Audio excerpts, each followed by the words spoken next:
মাইকুলা দুইটা প্রতিবন্ধী, স্বামী অসুস্থ, আমার প্রতিবন্ধী বাচ্চাদের খাবারের জন্য হাহাকার হয়ে গেছে। আমি ঘর ভাড়া দিতে পারতেছি না।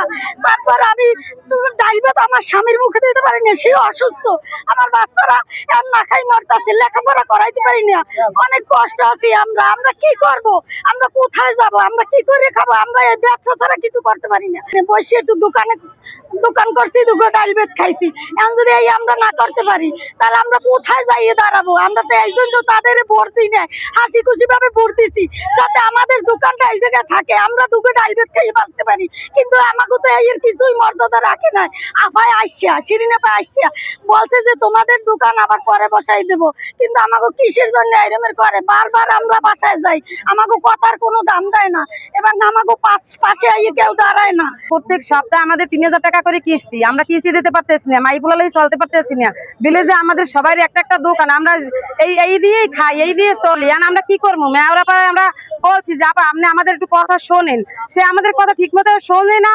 2-3জনের কথা শুনে আমাকে এতগুলো মানুষ না খাই মরতে আছে। আমরা এখন কোথায় যাবো? এখন আমরা তার বাসায় যাই, ছেলে মেয়ে লই তার বাসায় যাই, উঠবো আর কিছু করার নেই। কারণ না খাই মরবো, কতদিন না খাই মরবো? কিস্তি এলাকা আমাকে বান্ধে, ওই পুলিশ পাঠাই দেয়, আমরা পলাই থাই, কতদিন পলাই থাকবো?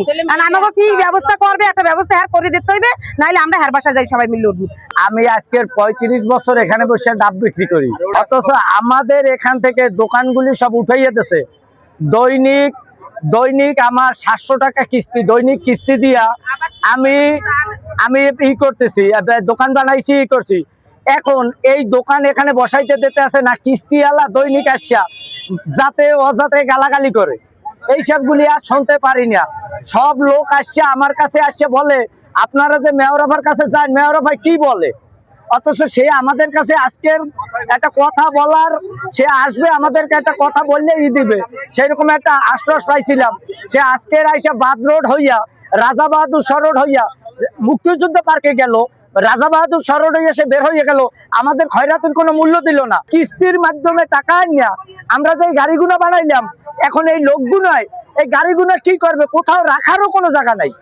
তবে সিটি কর্পোরেশনের লোকের লড়াইতে আছে, বিআরডিসির লোকের লড়াইতে আছে, মেয়র মহোদয়ের লোকের লড়াইতে আছে, আমরা কোথাও কোনো পথ পাইতে আসি না। এখন আমি এই শ্রমিক নিয়ে রাস্তায় গাড়ির তলে মাথা দেওয়া ছাড়া কোনো উপায় দেখি না। আর নয়তো আমি মেয়র মহোদয়ের বাসায় যাইয়া এই ছেলে মেয়ে সব সহকারে উঠবো, সে বাদ দেবে, আমরা খাবো। গাড়ি তো আমরা আসলে নিজেরা বানাই নাই, আমরা আগে মাথায় করিয়া লইয়ে বেচতাম। আপনারা লড়ান দিতেন, সরকারের দায় ছিল, সিটি কর্পোরেশন ছিল, লড়ান দিতে আমরা মাথায় লইয়ে চলে যেতাম। আমাদেরকে ডাকিয়ে নিয়ে আমরা কেউ ঋণী ছিলাম না, 10 টাকা কামাই করলে 10 টাকা লইয়ে মাইপোলা লই খাইতাম। এখন আপনারা ডাকিয়ে নিয়ে এরপর আমাদের মাধ্যমে ঋণ করাইয়া তারপরে আমাদের এই একটা গাড়ি বানাইলেন। এখন আমরা সবাই ঋণগ্রস্ত, ঋণ ছাড়া কোনো পরিবার নাই। তো মাননীয় প্রধানমন্ত্রী তারেক রহমান সাহেবের কাছে আমি বিনীত অনুরোধ জানাবো যে আপনি আপনার যেই প্রশাসক নিয়োগ করছেন, এই প্রশাসকের মাধ্যমে দেশের এই বরিশালে অন্ততপক্ষে যেই সব হকার টকার জাতীয় এরকম আমার মতো ক্ষুদ্র যারা আছে, এদেরকে আপনি হয় একেবারে মারিয়ে ফেলান। আমাকে লড়াইয়ে দিলে আমরা কিস্তি বেঁধে মুখামে মাইয়ে পোলা লেখাপড়া করা মুখামে খামুবা কি বা করবো কি? এখন আমাকেও কি হবে উপায়? আমরা ভোট দিয়েছি তারেক দিয়ে, এখন নাই তারেক দিয়ে কেমন কি করবে? আমাকে মাসে গুল্লি দিয়ে মারিয়ে হেলাম। আমরা এই দোকানদারি করে বেলেস পার্কে চলি, আমাকে মা বোন ভাই বোন সব এই তো দোকানদারি করে চলায়। তারপর আমাকে লেখাপড়া বাপ মা সবই এই দিয়ে চলে। আমরা গরিব মানুষ, আমাকে অসহায়, আমাকে কোনো স্থান নাই, আমরা অনেক কষ্টে আছি। ঘর ভাড়া কিস্তি দিয়ে তারপর আমরা থাকি। এখন আমরা কিস্তি করে আমাকে বিভাগীয় কমিশনার দোকান বানাইতে কইছে, আমরা কিস্তি করে দোকান বানাইছি। কেউ 80,000, কেউ 50,000, কেউ 60,000 টাকা দিয়ে কিস্তি বানাইছি। এখন পর্যন্ত কেউ কিস্তি শেষ হয় না। সেদিন বলছে যে তোমরা গাড়ি উঠাই পেটা ফুটপথে তোমাকে একটা ব্যবস্থা করে দেবো। কিন্তু এখন আমাকে দীর্ঘ 3-25 দিন হয়ে গেছে, 20-25 দিন হয়ে গেছে, আমাকে কোনো একটা কিছুই করতে আসে না। সে তার বাসার কাছে গেছি, সে আমাকে কোনো ভালো মন্দ কোনো কথাই বলে না, আমার কথাই শোনে না। আমরা কি করে খাবো?